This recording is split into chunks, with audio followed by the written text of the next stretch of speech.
Siapa yang paling langka? Bahwa di Tanjung Priok itu banyak mafia. I'm making this company so rich. Ngapain aja Pelindo di sini? Ngapain saja administrator pelabuhan?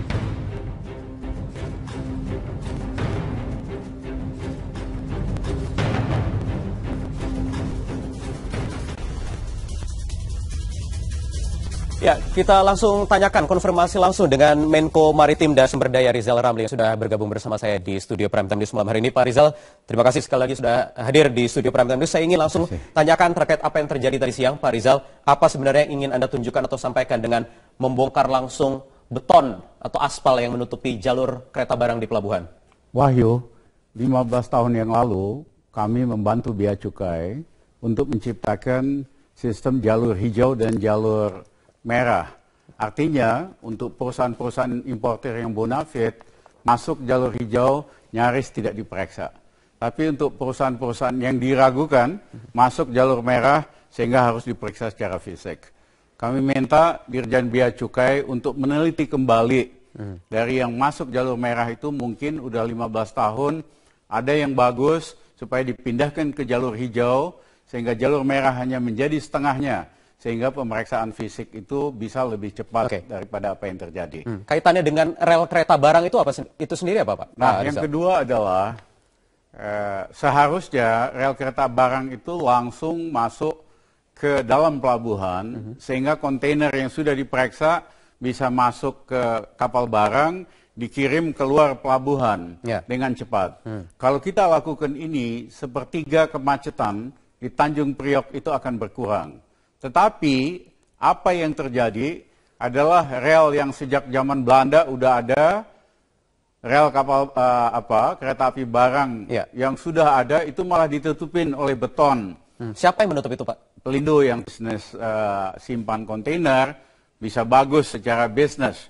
Bagus secara bisnis buat Pelindo, belum tentu bagus untuk Indonesia tutupin itu. Sehingga alasannya kan supaya kereta api barang tidak sampai masuk ke pelabuhan sehingga bisnis tracking dan sebagainya bisa lebih cepat. Itu ditutup aspal atau beton itu kemudian dijadikan apa di atasnya, Pak Rizal? Ya dijadikan jalan untuk jalan truk, jalan kendaraan dan sebagainya. Tadi hanya upacara simbolik, ya kita bongkar betonnya tadi dengan maksud supaya rel kereta api itu betul-betul bisa langsung masuk ke dekat pelabuhan sehingga bongkar barang bisa lebih cepat, kontainer bisa pergi. Pak Rizal, di belakang kita ini ada sedikit gambaran mungkin yang ditangkap oleh citra satelit dari Google Maps. Kira-kira ini kondisi di pelabuhan dari atas begitu ya. Ini ada jalur kereta, yang kemudian ada garisnya ini, kemudian ini stasiun. Kira-kira posisinya di mana, Pak, yang dihambat, ditutup oleh beton itu? Seberapa panjang, Pak? Itu kan ada daerah-daerah ke sini yang langsung ke tempat kapal sandar, ya kan?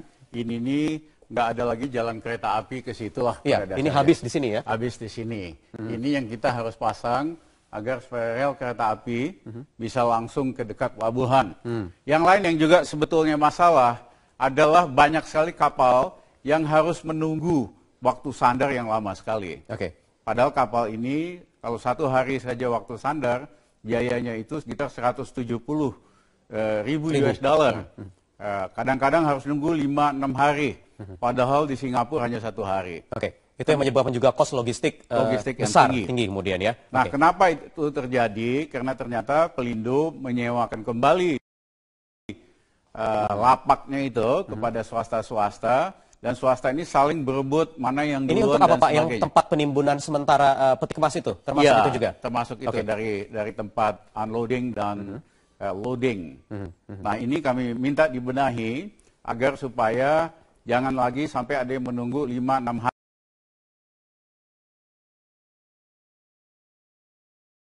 hari.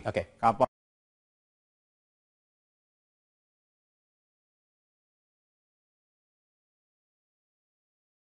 masuk ke sana hari ini. Ngomong-ngomong sudah izin belum, Pak, dengan Pelindo 2-nya sendiri? Saya kira bukan soal izin atau tidak. Yang penting kita benahi, yang penting kita cari solusi bagaimana dwelling. Ngomong-ngomong sudah izin belum, Pak, dengan Pelindo 2-nya sendiri? Saya kira bukan soal izin atau tidak. Yang penting kita benahi, Yang penting kita cari solusi bagaimana dwelling time dan waktu sandar bisa secepat mungkin. Yang lain, Wahyu, adalah soal tarif menyimpan kontainer yang murah sekali. Hanya 27.000 satu hari, sehingga banyak importer itu simpen aja barangnya di Tanjung Priok. Kami ingin supaya importer secepat mungkin tarik barangnya dari Tanjung Priok. Kita kasih penalti. Kalau satu hari pertama, kedua gratis, hari ketiga penaltinya itu 5 juta satu hari. Sehingga mau tidak mau harus keluar. Harus Barang keluar. tidak bisa lama-lama mengendap di pelabuhan atau di tempat penimbunan sementara. Ya. Pak Rizal, ngomong-ngomong dengan tim Satgas yang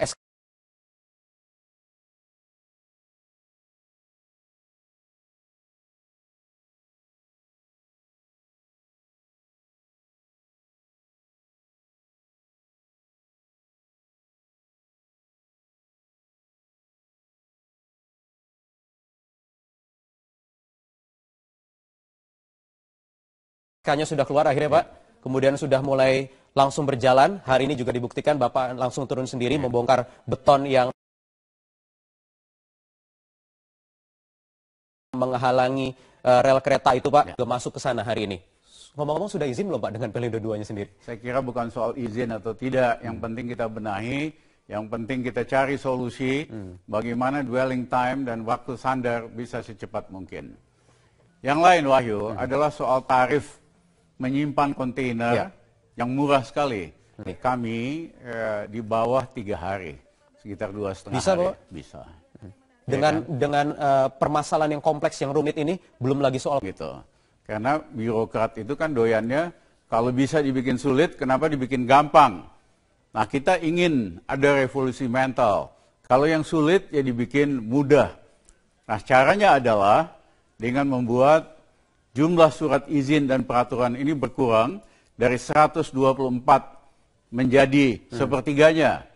Dan ini akan sangat meningkatkan efisiensi dan kecepatan di pelabuhan. Caranya bagaimana Pak? Ini kan banyak melibatkan institusi di dalamnya, ada ego sektoral juga, kemudian ini bukan masalah yang mudah soal perizinan ini terutama Pak. Kami sudah koordinasi dengan Kementerian Teknis, misalnya Menperin itu ada 44 peraturan.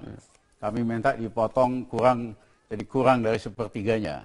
Saya kira rata-rata menteri memang ingin memperbaiki ini, dan kita sudah koordinasi mana saja izin yang harus dikurangi. Baik. Pak Rizal, kita saksikan dulu ada statement dari Anda yang kemarin juga sempat bertemu dengan Ketua Umum PDI Perjuangan dan juga mantan Presiden Megawati Soekarnoputri. Kita saksikan kutipannya berikut ini. Nah, tadi kita bicara banyak hal. Mbak Mega titip sama saya supaya perjuangan Trisakti ini dilanjutkan. Saya sendiri katakan Mbak Mega, saya memahami Indonesia perlu berubah. Banyak kepentingan status quo yang tidak mau Indonesia berubah. Banyak kepentingan KKN yang Indonesia tidak mau berubah. Ya, kami katakan apapun yang terjadi, ya, kami siap mengambil risikonya, karena itu memang bagian dari perjuangan. Yang penting Indonesia berubah ke level yang lebih tinggi.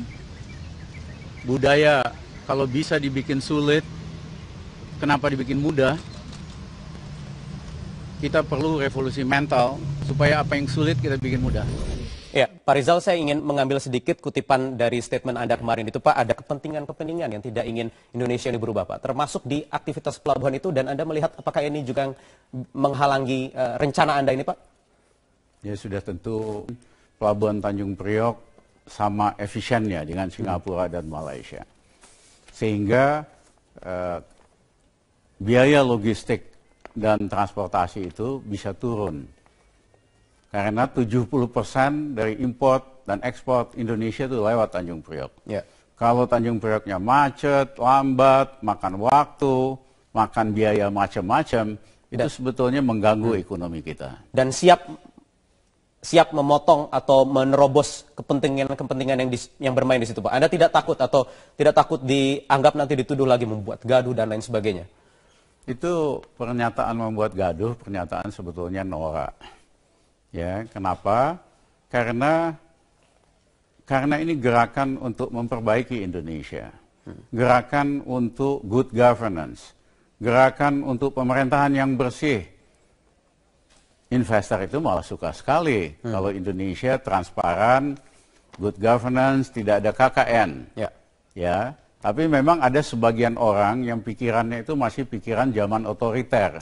Perbedaan pendapat dianggap sebagai kegaduhan. Padahal sebetulnya perbedaan pendapat, kebijakan dengan fakta, dengan analisa itu bagus kok, membuat bangsa kita lebih dewasa, membuat bangsa kita lebih siap untuk masuk ke level yang lebih tinggi. Dan juga tadi Anda mengatakan di statement yang tadi kita saksikan bahwa siap mengambil risiko. Artinya sudah siap Pak dengan segala risikonya? Ya kami dari muda sih siap, ya kan, apapun yang kita lakukan agar supaya lebih baik, bahwa ada konsekuensinya, kita serahkan saja kepada Allah yang Maha Kuasa. Baik Pak Rizal, tahan sebentar. Ini soal dwelling time atau proses bongkar muat, aktivitas bongkar muat di pelabuhan. Tetapi banyak juga statement-statement lain dan juga rencana-rencana Anda yang memicu kontroversi Pak. Terkait yang belum lama ini juga terkait rencana proyek listrik 35.000 megawatt yang ditargetkan akan selesai 2019. Kita akan kupas lagi lebih dalam Pak. Bagaimana nanti menurut pandangan Anda selengkapnya sesaat lagi usai jeda berikut ini di Prime Time News.